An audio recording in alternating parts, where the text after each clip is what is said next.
എന്നാ പിന്നെ ഞാൻ ഇറങ്ങട്ടെ. അങ്ങനെ ആട്ടോ. വരട്ടെ. ഈശോമിശിഹായ്ക്ക് സ്തുതിയായിരിക്കട്ടെ. എപ്പോഴും സ്തുതിയായിരിക്കട്ടെ.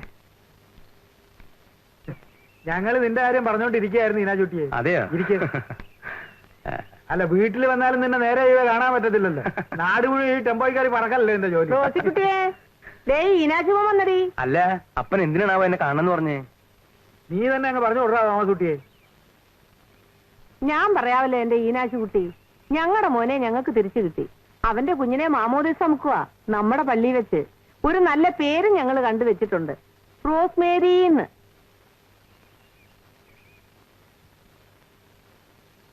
ഈശോയെ, ഇച്ചാനിത് എവിടെയായിരുന്നു? ഞാൻ എന്നും വിചാരിക്കും ഇച്ചാൻ ഇപ്പൊ വരുന്ന. പറ്റണ്ടേ മോളെ? തൊഴിലെന്ന് പറഞ്ഞ അവന് പണ്ടും ജീവനാ. അത് കഴിഞ്ഞിട്ടേ ബാക്കി കാര്യമുള്ളൂ. അമ്മ ഇങ്ങോട്ട് വന്നത് നീ അറിഞ്ഞ ഈനാച്ചുട്ടി? ഉവ്വ്, ഞാൻ തറവാട്ടി പോയി പറഞ്ഞു. എനിക്ക് എന്റെ റോസയെ കാണാഞ്ഞിട്ട് വല്ലാത്ത വിമിസായിരുന്നു. മനസ്സിലായി. അമ്മായിയും മരുമോളും തമ്മിലുള്ള സ്നേഹം മൂത്താണല്ലോ. ഞാൻ ഇവളെയും കൂട്ടി മാറി താമസിക്കേണ്ടി വന്നത്. അതിനിപ്പോ അമ്മയെ മാത്രമായിട്ട് കുറ്റമൊന്നും പറയണ്ട. ഏതമ്മയമ്മയ്ക്ക് ഇപ്പൊ പോരില്ലാത്തത്? റോസിയെ, ആ കാര്യം നീ ഇപ്പൊ ഇവിടെ വിളമ്പണ്ട. എന്താ വിളമ്പിയ? എടി പോരെ എവിടുന്ന് ഉണ്ടായിരുന്നു, ഇപ്പൊ നീ എന്നെ കൊണ്ട് പറയിപ്പിക്കണ്ട. ഇത് പറയാനാണ് ഇങ്ങോട്ട് വന്നത്. എന്തിനാണ് നീ എന്നെ എഴുത്തയച്ചു വരുത്തിയത്? സദ്യ ഉണ്ണാൻ വിളമ്പടി. പാവല്ലേടി തോമസ് കുട്ടി. കളിക്കണ്ട നീ. ഞാനേ നിന്റെ വീട്ടിൽ പോയിട്ടാ വരണത്.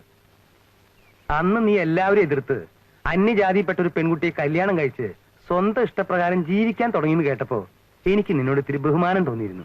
ബഹുമാനം മാത്രമല്ല, കുറച്ച് അസൂയി. ഇപ്പൊ അതൊക്കെ പോയിട്ട് അളയാ, ഞാൻ അതിനെ അങ്ങനെ ഒന്നും പറയണ്ട. എടാ, തെറ്റാണെങ്കിലും ശരിയാണെങ്കിലും നമുക്കൊരൊറ്റ അഭിപ്രായം ഉണ്ടാവാൻ പാടുള്ളൂ. ആടിക്കളിക്കരുത്. അളിയനുവേട്ടനെ ഒരു കിന്നാരം പറച്ചില്. ഒന്ന് വന്നേ. ഞാനോ? ആ, ഇതൊന്ന് പിടിച്ചേ. ഓ ഈശോ, എനിക്ക് ഇങ്ങനൊരു വിദ്യയും കൂടി അറിയാന്നുള്ളത് ഞാൻ നിന്നോട് പറഞ്ഞിട്ടില്ലേ അല്ലേ? എന്താ ചെയ്യാ? ഇരിഞ്ഞാലോട്ട് കന്യാകുമാരി, കന്യാകുമാരി ഇരിഞ്ഞാലക്കൂടെ ഈ ഓട്ടല്ലേ. അതുകൊണ്ട് പറയാൻ മറന്നുപോയതാ. എന്നോടൊന്നും തോന്നരുത് കേട്ടാ. മോള് വണ്ടി കയറി ചെല്ലു മോളെ.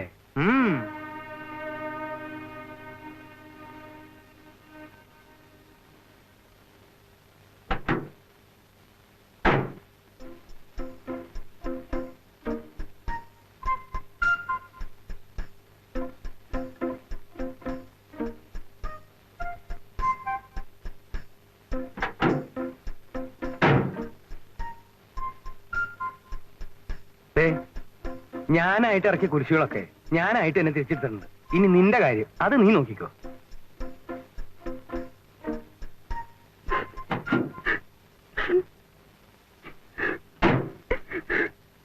എന്റെ കൊടയും ബാഗൊന്നും ഞാൻ എടുത്തിട്ടില്ല. അതൊക്കെ ഞാൻ എടുപ്പിച്ചോളാം. ജോസ്, തോമസ് മാഷ് കുറച്ച് ദിവസമായിട്ട് ലീവില്ല. ഞങ്ങൾ വിചാരിച്ചത് മാഷും ടീച്ചറുമായിട്ട് എവിടെയെങ്കിലും പോയിരിക്കുന്ന. മാഷപ്പോ വീട്ടിൽ വരാറില്ലേ?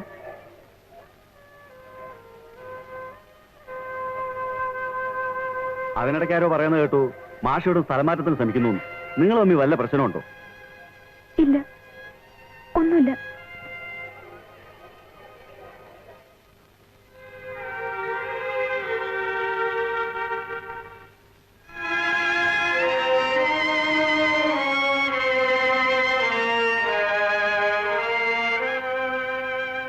நீ எங்க போயிருந்த?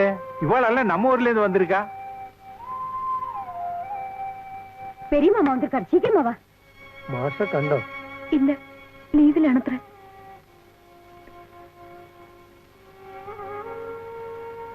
ടീച്ചറെ നാട്ടിലേക്ക് കൂട്ടിക്കൊണ്ടുപോകാൻ അവരൊക്കെ വന്നിരിക്കണേ. അച്ഛനും മാമിയും ഭയങ്കര വാശിയില്ല. ഇനി മാഷ് വന്നാലും ടീച്ചറെ കൊണ്ടുപോകും തന്നെ അവര് പറയുന്നത്. ആരാ അവരെയൊക്കെ വരുത്തിയത്? അച്ഛനാവും. ആരെയും തടുക്കാൻ വരികയാണെങ്കിൽ ഒരാൾ ബലം ഉണ്ടായിക്കോട്ടെ എന്ന് വെച്ചിട്ടായിരിക്കേ. ഞാൻ ഒരിടത്തേക്കും ഇല്ല. ചച്ചു, என்னது இது? நீ எங்க போயிருந்தே? இனிமே எங்கேயும் போக கூடாது என்ன? நான் பயந்தே போயிட்டேன். அப்ப கூட்டா ചച്ചുന്റെയും കുഞ്ഞിന്റെയും ഡ്രസ്സൊക്കെ എടുത്തൊരു പെട്ടിക്കകത്ത് വെക്കണം. പിന്നെ കുഞ്ഞിന്റെ പാല്, മരുന്ന് കുപ്പി, ബൊമ്മ ഗെമ്മ എല്ലാം എടുത്തൊരു പെട്ടിക്കകത്ത് വെക്കണം. ഒന്നും മറക്കണ്ട കേട്ടോ. ചച്ചു, ഇന്നേക്ക് നൈറ്റ് 9:30 മണിക്ക് നമ്മ ഊருக்கு போறோம். ആരോട് ചോദിച്ചിട്ടാ നിങ്ങൾ ഇതൊക്കെ തീരുമാനിച്ചത്? யாருக்கிட்டடி கேட்கணும்? இத்தனை நாளைக்கு உன் இஷ்டத்துக்கு நீ நடந்த. இனிமே நான் சொல்ற கொஞ்சம் கேளு. அந்த ஃபேமிலி கூட இருக்கிற பந்தமே நமக்கு வேண்டாண்டி. അപ്പൊ മാസ്റ്റർ വരാണെങ്കിൽ என்னடா பெரிய மாஸ்டர் ஒண்ணும் இல்லாத வாத்தியாரு இந்த குழந்தைக்கு அப்பா இல்லன்னு விசாரிக்கும் ഇവളെ കല്യാണം കഴിക്കാൻ കാത്തിരുന്നതാ എന്റെ മോൻ ചുപ്പണി. ഇവളെ ഞാൻ അവന്റെ കൈ പിടിച്ചു കൊടുക്കും. ഒരു കുട്ടിയുണ്ടെന്നല്ലേ ഉള്ളൂ. ഓ അതിപ്പോ വലിയ കാര്യമൊന്നുമല്ല. ഒന്ന് നിർത്തുന്നുണ്ടോ? കേട്ട് കേട്ട് മതിയായി. ഒരു നിമിഷം ഒരു സ്വസ്ഥത തരില്ല. സച്ചു വിവരം പുരിയാൻ പേശക്കൂടാது. நாங்க எல்லாம் யோசனை பண்ணி தான் முடிவு எடுத்திருக்கு. அண்ணா இவகிட்ட என்ன பேச்சு? வாங்க.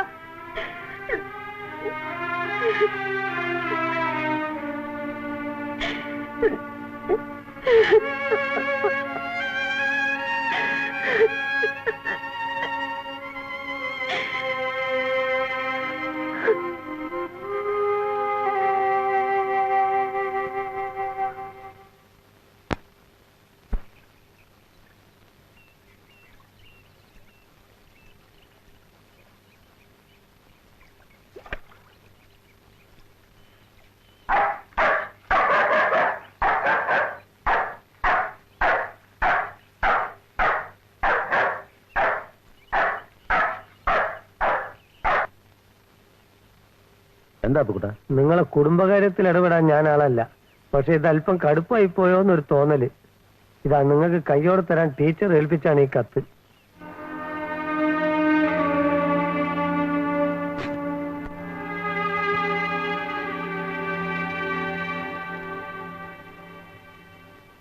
എന്നോട് ദേഷ്യമാണെന്നറിയാം. മനസ്സിനെ വേദനിപ്പിക്കുന്ന ഒരുപാട് വാക്കുകൾ ഞാൻ പറഞ്ഞിട്ടുണ്ട്.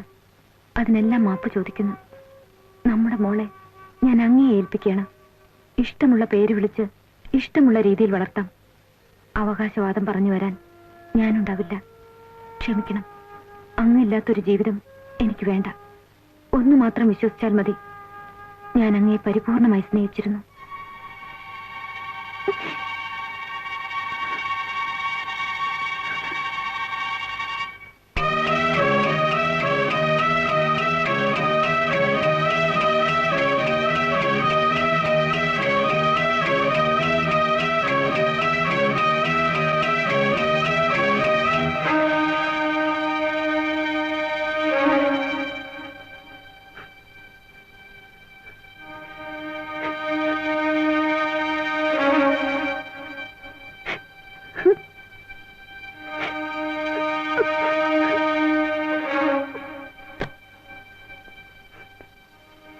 Mister Thomas Kurian. ഞാനാ.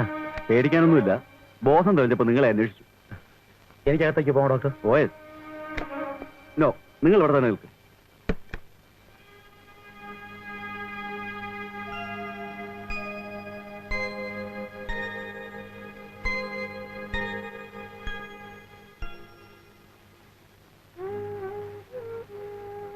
സരസ്വ,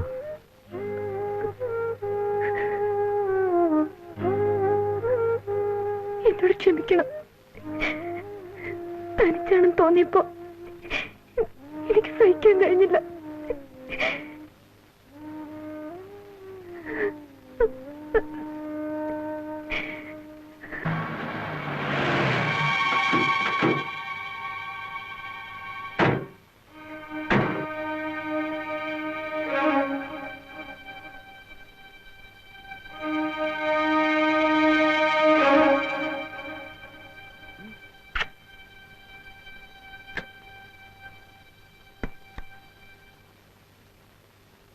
எப்படி இருக்கு? ചച്ചു எப்படி இருக்கா? മോനെ തോമസ് കുട്ടി, കുഞ്ഞിനെ ഇങ്ങതാ. മാമോദിസ കഴിയുന്നവരെ കുഞ്ഞിനെ നമ്മുടെ വീട്ടിൽ നിർത്താം. என்ன மாமூலிசா? அண்ணா சொல்லி கொடுண்ணா. സരസ്വതി, ഞങ്ങൾ കൊണ്ടുപോവുകയാണ്. ஆமா, எங்க ஆத்து கொண்டு போய் மொட்டை அடிக்கணும், காது குத்தணும், சோறு கொடுக்கணும். അതങ്ങ് മനസ്സിലിരിക്കട്ടെ. പള്ളി പോയി പറഞ്ഞാൽ മതി. പള്ളിയാ? ആ വള്ളി എന്റെ മോന്റെ കുഞ്ഞാ. അത് ഞങ്ങളുടെ കൂടുതൽ തന്നെ വളരും. തിരുസഭയിൽ സ്ഥാനമുള്ളവരാ ഞങ്ങള്. സ്ഥാനമൊക്കെ നിങ്ങളുടെ വീട്ടില് നല്ല ഒന്നാന്തരം ബ്രാഹ്മണ കുടുംബത്തിൽ പിറന്നവളാ ഞങ്ങളുടെ സരസ്വതി. അവളുടെ കുഞ്ഞിനെ എങ്ങനെ വളർത്തണം ഞങ്ങൾക്കറിയാം. അല്ലയാണ? ആമാ. അയ്യടാ എന്റെ അമ്മേരെ, ഞങ്ങൾ നല്ല ഒന്നാന്തരം ക്രിസ്ത്യാനി കുടുംബത്തിൽ ജനിച്ചവരാ. ആ വെള്ളം അങ്ങ് വാങ്ങി വെച്ചാ മതി. എങ്ക വീട്ടിൽ വളർന്നാലും ഉങ്ക കുഴந்தை വളർന്നു പറഞ്ഞു കൊടുക്കും. റോസി, ഞാനൊന്നും പറഞ്ഞില്ല. തീർന്നോ? സരസ്വ എന്റെ ഭാര്യയാന്നേ. ആമാ. ഇതെന്റെ ചോരയെ പറഞ്ഞ കുഞ്ഞാന്നേ. അതെ. ആ, എന്നാല് ഞാനും സരസ്വവും ചിലത് തീരുമാനിച്ചിട്ടുണ്ട്. നിങ്ങളെല്ലാം ജീവിതത്തിന്റെ ഒരു വലിയ പങ്ക് കഴിഞ്ഞു. വല്യപ്പച്ചനും വല്യമ്മച്ചിയും മാമിയൊക്കെയായി. ഞങ്ങളൊന്ന് തുടങ്ങിയിട്ടേ ഉള്ളൂ. അപ്പന്റെ അമ്മയുടെ സ്നേഹം അറിഞ്ഞ് വളരാൻ ഈ കുഞ്ഞിനെ നിങ്ങളൊന്ന് അനുവദിക്കണം. എല്ലാവരും കൂടെ ചേർന്ന് എന്റെ സരസ്വിനെ ഗതിയാക്കിയില്ലേ, ഇനി അത് വേണ്ട. മാപ്പിളെ, ചച്ചു ഞങ്ങളുടെ മോളാണ്. മോനെ തോമസ് കുട്ടി. അമ്മച്ചി ആരെയും വിഷമിപ്പിക്കാനോ വേദനിപ്പിക്കാനോ പറഞ്ഞതല്ല. വരികയോ കൂടുകയോ എന്ത് വേണേ അയക്കും. ഞങ്ങൾക്ക് നിങ്ങൾ എല്ലാവരെയും വേണം ഒരു പരിധി വരെ. അത് കഴിഞ്ഞാൽ ഞങ്ങൾ അങ്ങ് ജീവിക്കാൻ പറ്റരുത്. തോമസ് കുട്ടി, ഇപ്പൊ എനിക്ക് നിന്നോട് വീണ്ടും ബഹുമാനം തോന്നി തുടങ്ങി. പെങ്ങളെ, ഇന്നത്തെ വണ്ടിക്ക് തന്നെ പോവല്ലേ? അല്ലേ സ്വാമി? അപ്പച്ച, അമ്മച്ചി, നിങ്ങൾ എന്റെ ടെമ്പോ കയറിക്കോ, ഞാൻ കൊണ്ടാക്കി തരാം. റോസി, ഇവരൊന്ന് പിടിച്ചു കയറ്റിയേ. കലക്കിട്ടോ.